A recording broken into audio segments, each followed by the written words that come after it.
Golden State Media Concepts presents the GSMC Classics series, with episodes of some of your favorites from a day gone by, a time gone by.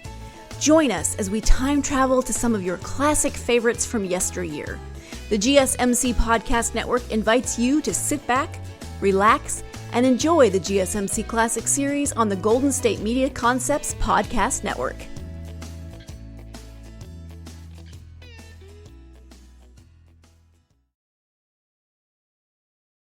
Ladies and gentlemen, by transcription, we take you now behind the scenes of a police headquarters in a great American city, where under the cold, glaring lights will pass before us the innocent, the vagrant, the thief, the murderer. This is The Lineup.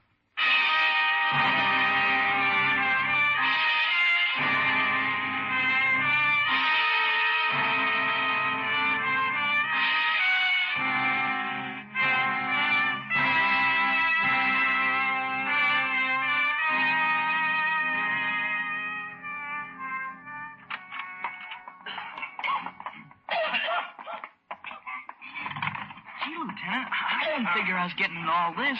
I thought all I had to do was to tell you what I saw in Whitegate Park last night. That is all you have to do, Sidney. Here, sit down. It'll only take a few minutes. We want to see if you can identify the man in the park who walked past the bench where you and your girl were, that's all. We picked up someone who fits the description you gave us. Oh, yeah, sure. Well, like I said, Lieutenant, Gloria, my girl that is, was repairing her lipstick when this guy sauntered by. Boy, imagine me putting a finger on a murder. Now, hold it, Sidney. May I have Just your look and attention, listen, please? You people out there on the other side of the wire in the audience room, may I have your attention, please? Thank you. My name is Grebb, Sergeant Matt Grebb. I'll explain the lineup to you. Each of the suspects you will see will be numbered. I'll call off a number, their name and charge. If you have any questions or identification, please remember the number assigned to the prisoner as I call his name. If you're sure or not too sure of the suspect, have him held. The officers who took your name will assist you. They're seated among you. Oh, wait till I tell the guys in the block about this, huh, Lieutenant? Your identification. When the prisoners leave here, they are sent to the bathroom and dressed back into their jail clothes. It makes it quite difficult to bring them back after they leave here. The questions I ask these suspects are merely to get a natural tone of voice, so do not pay too much attention to their answers as they often lie. Bring on the line. All right, boys, all right, let's move. This way, over to the end of the stage. That's it. Now turn and face the front. Hands to your sides, look straight ahead. Number 1, Charles Heltzer, assault. Why were you fighting, Charles? It was self-defense, he said he wished I was dead. Talk up, Charles. It was self-defense, he said he wished I was dead. Witnesses say you started it, Charles. They ain't witnesses, they're downright liars, his buddy. Number 2, Maurice Calder, drunk and disorderly on private property. Where do you live, Maurice? It all depends on the weather. Why did you start a disturbance in the theater lobby? I was drunk, I guess. Anyhow, when I got inside, I found out I'd already seen the picture and they wouldn't give me my 40 cents back. Number 3, Jimmy Vedder, vagrancy. How long have you been in town, Vedder? 61 years, Sergeant. I don't know if I was born here. There, Lieutenant, that one. You, like I told had a you, job? bald and with a nose that's flat as a pancake. Sergeant Graham, Yes, Lieutenant. number 3, hold for interrogation.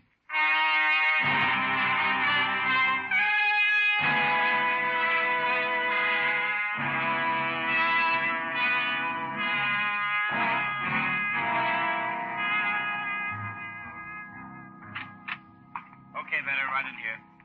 I'll be back in a few minutes, Ben. Okay, Matt. Come in, Vedder. Sit down over there. Yes, sir. We want a few facts, Vedder. Early this morning, an unidentified woman of about 60 was found choked to death in the park. A nice-looking unidentified woman of about 60, Vedder. Nice-looking until she was strangled. So the coroner says she was murdered sometime between 9 and 11 last night. I don't get it, Lieutenant. This morning I'm picked up in an alley sleeping off a snoot food. Now this, where's the connection? A kid who was necking in the park last night, not 50 feet away from the dead woman. That's the connection, Vedder. A kid who read about the killing in this morning's paper and came in and gave us a description of the man he saw in the park at a little after 11. I still don't get it. Well, then try this. The description the kid gave us was a bald man with a nose flat as a pancake who keeps sniffing all the time. That, better, is the reason we picked you up, not for sleeping in an alley. No. And just to make it all real tight, 5 minutes ago, the kid identified you in the lineup. No, that ain't so. He couldn't have. It was dark there in the parking. Okay, Lieutenant, I was in the park, all right. I might as well save us both a lot of time and tell you the rest. You killed her, Venom? The stick-up that got out of hand when she started to yell? No, Lieutenant. She was dead when I got there. Could I have a smoke, Lieutenant? Yeah.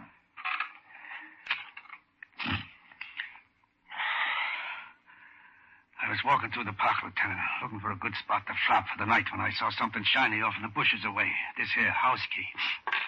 When I bent down to pick it up, I saw the body. She was dead like a doornail. And there was no one around? You sure of that? Positive. I looked good.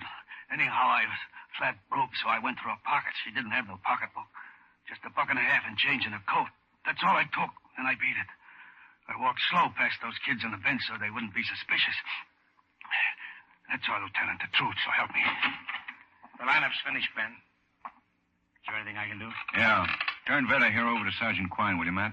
Gonna hold him on suspicion of murder. Lieutenant, I already told you. Let's go, Vetter. Be right back, Ben. Right. Hi, Becker. Hi, man. Good morning, Lieutenant. Here's the first report on that body in Whitegate Park. Not much. No identification yet, Becker. And it may be a while. Most of the stuff she was wearing was homemade and home washed, so no labels and no laundry marks. Mm-hmm. Also, there's no record of her prints here or in Washington. Coroner's office is checking on her dental work now. Call you as soon as we get something, Lieutenant. All right. See you, Matt. Yeah. Well, Ben, what did Becker have? Does it look like Jimmy Vetter? Maybe, I don't know. He says he was walking through the park, spotted this key and then the body. Admits robbing it, no more. Mm-hmm. Well, where do we go from here, Ben? Well, until we get something on the body. This key, I guess. Come on, let's check with Harrison on the robbery detail. Get a listing of locksmiths.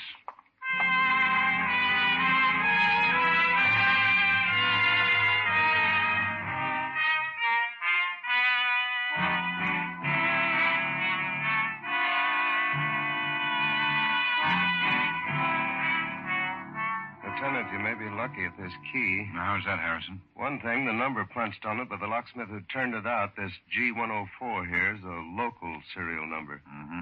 Get the name and address out of the file in a minute. But better than that, the key itself is for a Brasso Dunlap lock. They're pretty rare in this part of the country, so the locksmith may remember who he made it for. Of course, on a Yale or Master padlock, wouldn't stand a chance. Well, don't locksmiths have to keep a record on each key they turn out, Harrison? No, Sergeant. Only keep a record when they make a key for a specific lock, not when they make a key for key. Let's see who G104 is. G, F, G, 80, 95, 1, 103, 104. Here we are. Wallerman Key Shop, 3920 South Clement Avenue.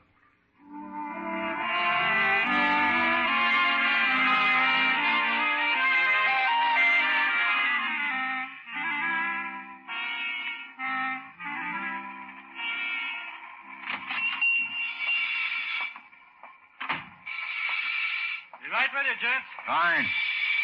Well, cross your fingers, Matt, and hope he's part elephant. Yeah. Okay. Now, gents, what can I do for you? We're from the police department, Mr. Wallerman. I'm Lieutenant Guthrie. This is Sergeant Grebb. We'd like to ask you about a key. Oh, key I made? Yeah. This key, Mr. Wallerman. Do you happen to know who you made it for? Brasso Dunlap, huh? Don't often make one of these, once, twice a year. It's good luck, all right. But it's unusual. Well, what is it, Mr. Wallerman? You remember something? Yeah. Bad temper. Sure. About 2 months ago, I was a guy with nice clothes and a nice way of talking till he got sore. Yeah, I remember now. Said I took too long. I was a blundering idiot, that's it. You know this man's name? His address? No, I don't. But he does live in the neighborhood. How do you know that? Because I've seen him a couple of 3 times at Tommy Lowe's place. Tommy runs a Chinese hand laundry over the next block. This bird must be a customer of his. What does this man look like? Oh, he's kind of tall, thin face, sharp nose, but don't worry. Tommy Lowe will know him, officer. Just mention his temper.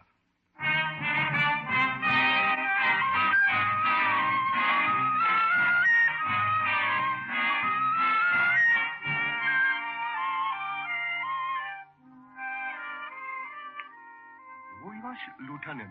No man you speak of very well. His name, Mr. Leonard Elster. He live 105 Duane Boulevard.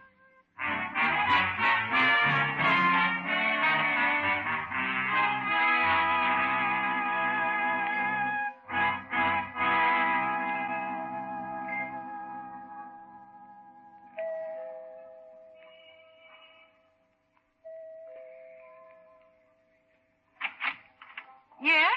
Mrs. Elsner? That's right. We're from the police department, Mrs. Elsner. I'm Lieutenant Guthrie. This is Sergeant Grebb. How do you do? Mrs. Elsner. Mrs. Elsner, is your husband at home? We'd like to talk to him. Yes, he's inside listening to the radio. Just a moment and I'll call him. Excuse me. Sure. Leonard? Leonard, there's See if that key fits, will you, man? Yeah. Yeah, it works all right, Ben. Uh-huh. Here's Elsner. Now, Mr. Elsner, I'm Lieutenant Guthrie. This is Sergeant Grebb. We'd like a few words with you, please. Very well. Living room is this way, gentlemen. Thank you. Oh, Mrs. Elsner, if you don't mind, we'd like to talk to your husband alone. Of course. All right, dear. Sit down, gentlemen. Frankly, I'm curious to know what this is about. Do you mind telling me? Well, it's about a woman, Mr. Elsner. An elderly, unidentified woman who was found choked to death in the park last night. Woman choked to death? I don't understand. You want to talk to me about that? That's right. Tell me, Mr. Elsner, did you read about this in the newspapers? No, I haven't seen the paper today. Do you mind telling us what you did last night? I stayed home. All evening, Mr. Elsner? Yes, all evening. Now, what is this all about? Mr. Elsner, do you recognize this key? Of course. My house key. One just like it. Do you have your house key with you now, Mr. Elsner? I do, together with all my keys. Here. How many house keys are there? For everyone who lives here, I mean. 3, 4, 5, maybe. I don't know. They're all around. Does the maid have one? She does. At least she let herself in with one a few minutes before you arrived. And your wife, Mr. Elsner, she has a key, of course. Of course. Now, look here, enough of this. Why all these stupid questions about house keys? What, if anything, do they have to do with the woman who was strangled in Whitegate Park last night? Well, this key was found near the body, Mr. Elsner, and there were signs of a struggle. Which could mean that whoever killed the woman dropped this key. Your key. But I have my house key. I just showed it to you. There. And I'm sure my wife does, too. And what about extra keys? Are they around? I couldn't say. House keys are famous for getting lost, Lieutenant. Did you ever lose one? Since you've been in this house? Yes. About 2 or 3 months ago. Where'd you lose it? Here, at home, in the street? I don't know. It wouldn't be lost if I did.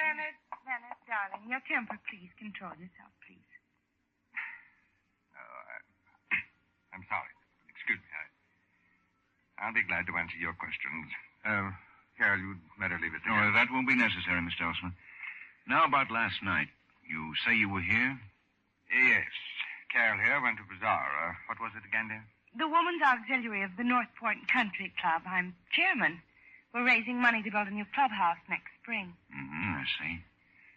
Mr. Elsner, did you have any callers last night? Any visitors of any kind? Yes, I did. Can you remember them specifically? I think so. There was the newsboy who was making his weekly collection about 9, I'd say. For what paper, Mr. Elsner? The Evening Star. And anyone after that, Mr. Elsner? 2 people. Along about 10, a delivery boy from the liquor store at King's. He brought 2 bottles of scotch.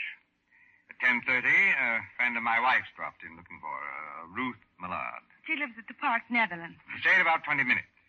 We watched a television show together, a quiz show called Number Please. A Brooklyn housewife won the jackpot. Some question about Steinmetz. Leonard? Gentlemen, at 11, I had a long-distance person-to-person call from a Mr. Saul Meadow, toy jobber in Des Moines, Iowa. I manufacture toys. Now, is there anything else? No, sir. Not right now, anyway.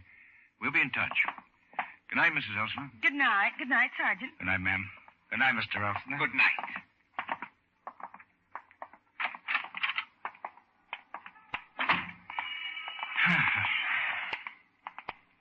You know, Matt, Mr. Elsner said he didn't read about the killing in the paper. So? So I'd like to know how he knew it happened in Whitegate Park.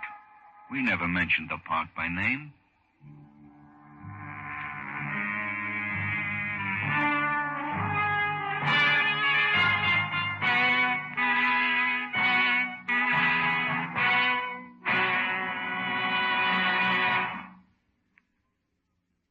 Sunday, CBS brings you an exciting, timely appraisal of the world situation and some of the answers when 10 top CBS correspondents are heard in a special broadcast entitled The Challenge of the 50s, Years of Crises. For the past month, these famous CBS reporters have been interviewing world leaders. On next Sunday's broadcast, you'll hear on special recordings what these leaders predict. Edward R. Murrow will be the moderator. Don't miss this unusual, significant broadcast, The Challenge of the 50s, next Sunday afternoon on most of these same CBS stations.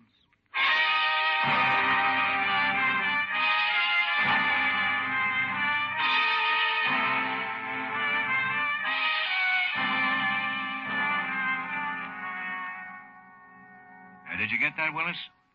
On Walnut, yes. King's Liquor Store. They're supposed to have sent 2 bottles of scotch to Elsner last night about 10:20. Yeah. And get a hold of the newsboy who collects for that route, will you? It's the Evening Star.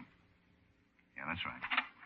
And put a tracer on a person-to-person call Elsner claims he got at 11 from a Saul Meadows in Des Moines. Yeah. I want every bit of that alibi checked. Right. You know, Ben, personally, I think you're wasting your time. What, checking Elsner's alibi? Yeah, it sounds good to me. Too many people involved to be a phony. Well, we'll see. There's something wrong there someplace, Matt. Well, the keymaker backs up Elsner in his story about losing the key. For my money, you're reaching quite a ways to tie a well-to-do guy like Elsner into a threadbare old lady dead in a public park. Why would he do it, Ben? That's what beats me. Why? You got me. Well, anyway, I'd go easy if I were you. Elsner's the kind of bird that really blows his lid over a false arrest. In fact, there was... Come in. Call, Lieutenant. Matt. Hi, Becca. Well, we got an identification on the old lady in Whitegate Park. Good. We traced the shoes. They'd been half sold lately, and we finally located the shoemaker. A guy way out in the Henning district. He just now identified the body. Well, who is she? Edna Clooney, 4412 Durban Street. That's a walk up, and it checks out. Who'd you talk to there, Becca? A landlady, a Mrs. Peters. She says Mrs. Clooney's had a room there for about 6 months. Let's go, man.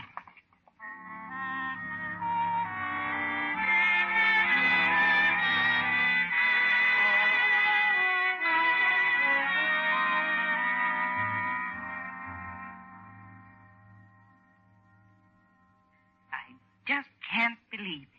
She was such a sweet little old thing. Why, terrible, that's what it is. Down this way, gentlemen. Thank you. When did you say it happened? Last night, Mrs. Peters, sometime between 9 and 11. Didn't you notice she was gone today, ma'am? No, I didn't, Sergeant. Sometimes I go a week or more without seeing all my tenants, especially the quiet ones. This is her door here. Ooh, right. Stuffy in here. I'd better open the window. Oh, I wouldn't bother. We won't be here long. Yeah, we just want to look around. Maybe she kept a date book or a diary or something. If she did, it'd be over there in that table with the drawer. Oh, here, huh? Well, she was sure a tidy housekeeper. She was a nice, sweet woman, Sergeant. One of the best tenants I ever had. It's just terrible. I can't Now, this imagine. picture, Mrs. Peters, who is it, do you know? Why, yes, that's her. Oh, my goodness. Now, what's the matter? That's Jim, her son. Why, that boy doesn't even know yet that his mother is dead. Is he here in town? Well, as far as I know, he lives over on the south side someplace, works in a mill over there, a stamping mill, I think. You wouldn't know the name then, huh? Could it be McLennan and Land? She's got a metal ashtray here and a letter opener, both stamped with compliments of McLennan and Land, 1024 South Market. Well, let's try it. Now, Mrs. Peters, leave everything just as it is and keep this room locked, will you? We may be back.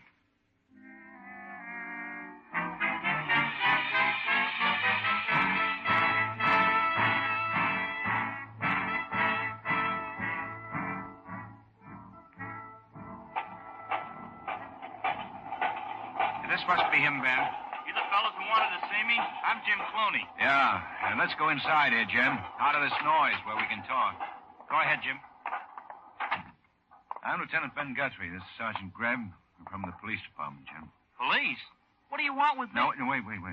I'm afraid we've got some bad news for you. It's your mother. Mom?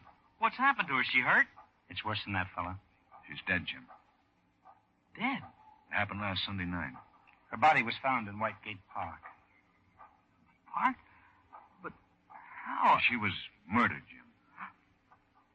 What? Murder? Who did it? We don't know. But maybe you can help us. Just answer some questions. Sure. Go ahead. I'm okay.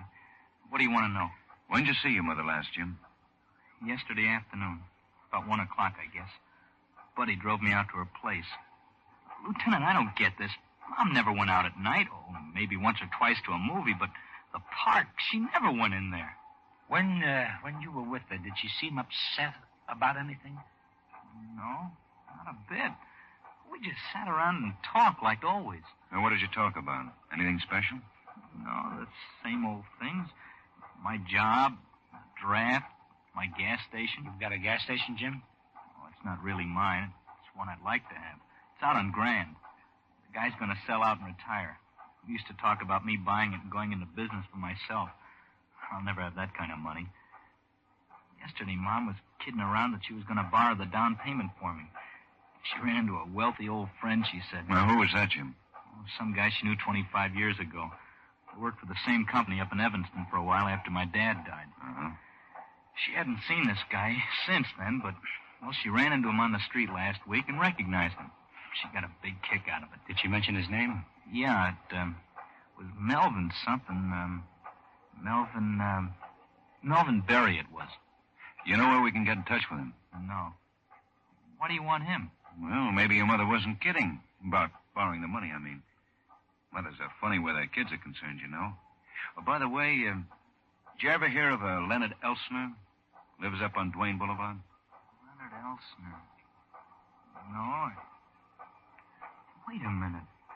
That's funny. What's funny, Jim? But you mentioned that Duane Boulevard. Why? What about it? Why, Mom used to go up there quite a bit. She used to take a bus to the library up there. And what, Jim? I think she said that that's where she was, coming out of the library when she ran into this Melvin Berry.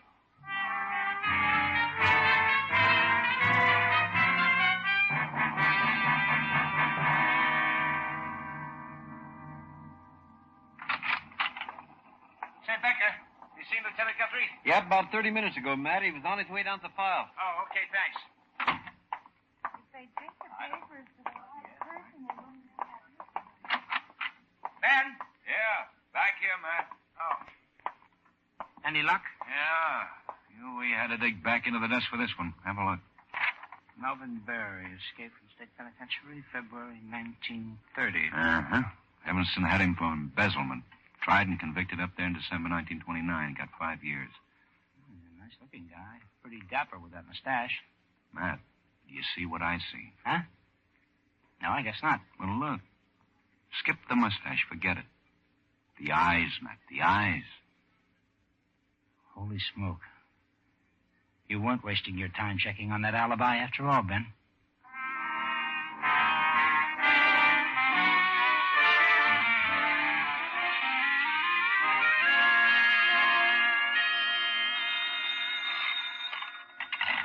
Lieutenant Guthrie.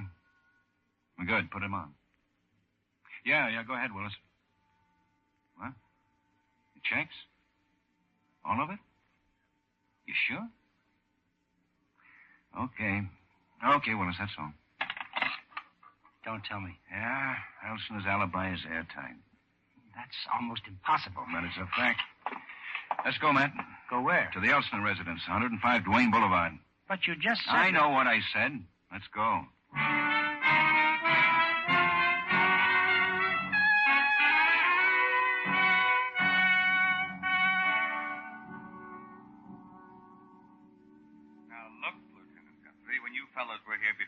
Tried my best to cooperate. I know. But we found out a few things since then. We want to find out a few more. Like what?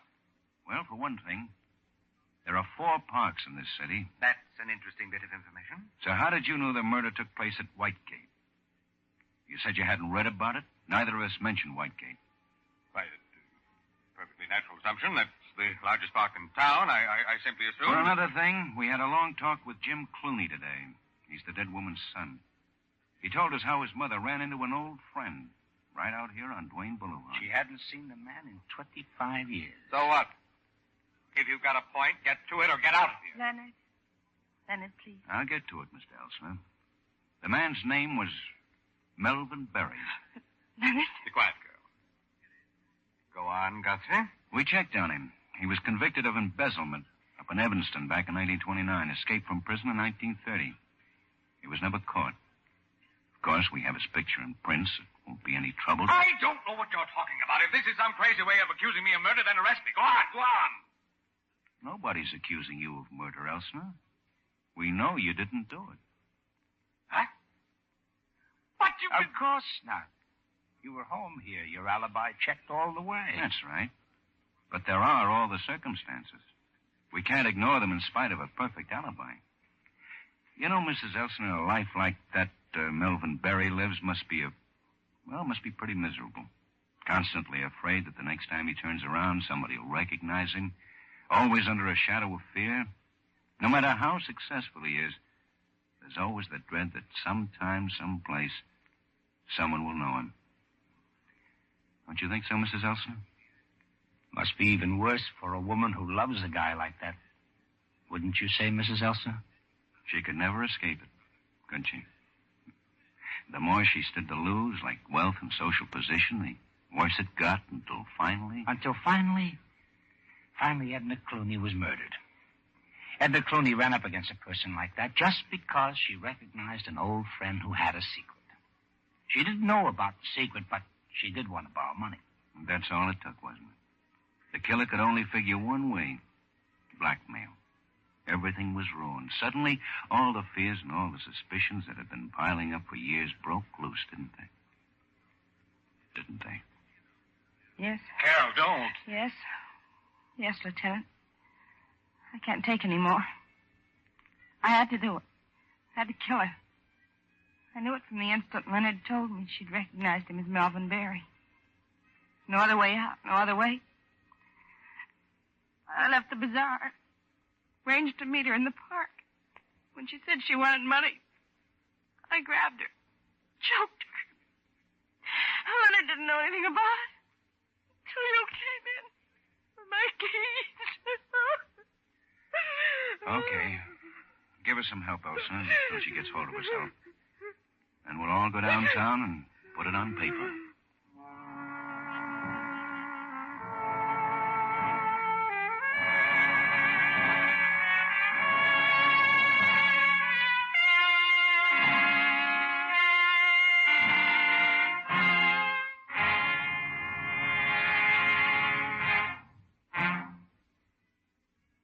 The lineup, where before you pass the innocent, the vagrant, the thief, the murderer.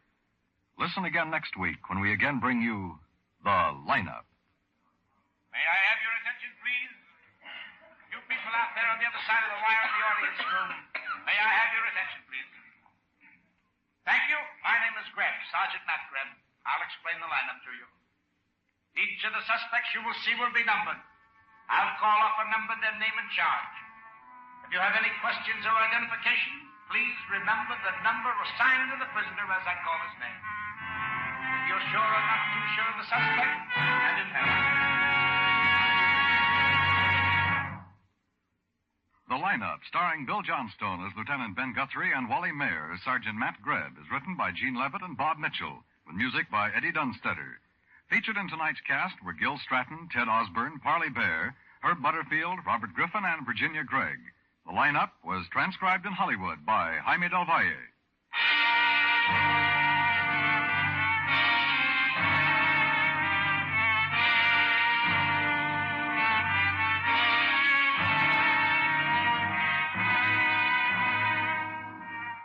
The big postseason football game of the year, the Rose Bowl contest between Michigan and California, will be broadcast next Monday, New Year's Day, over most of these same CBS stations. For action, color, excitement, be sure you're on hand for this great sports event, the Rose Bowl game between Michigan and California.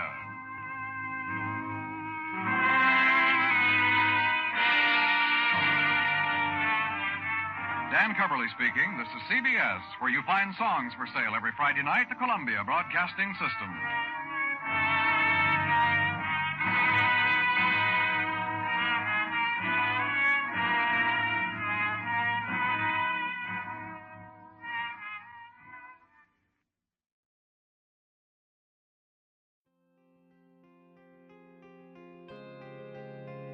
You've been listening to the GSMC Classics series, part of the Golden State Media Concepts Podcast Network.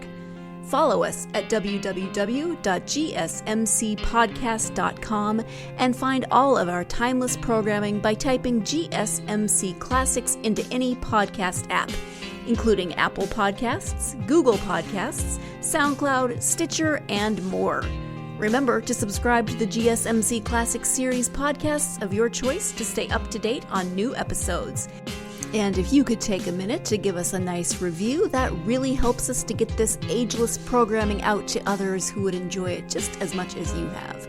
Check out all of our GSMC Classics series podcasts. Whether you're in the mood for comedy, romance, adventure, history, science fiction, horror, or anything in between, the GSMC Classics series has you covered. Thank you, and we hope you have enjoyed today's program on the Golden State Media Concepts Podcast Network.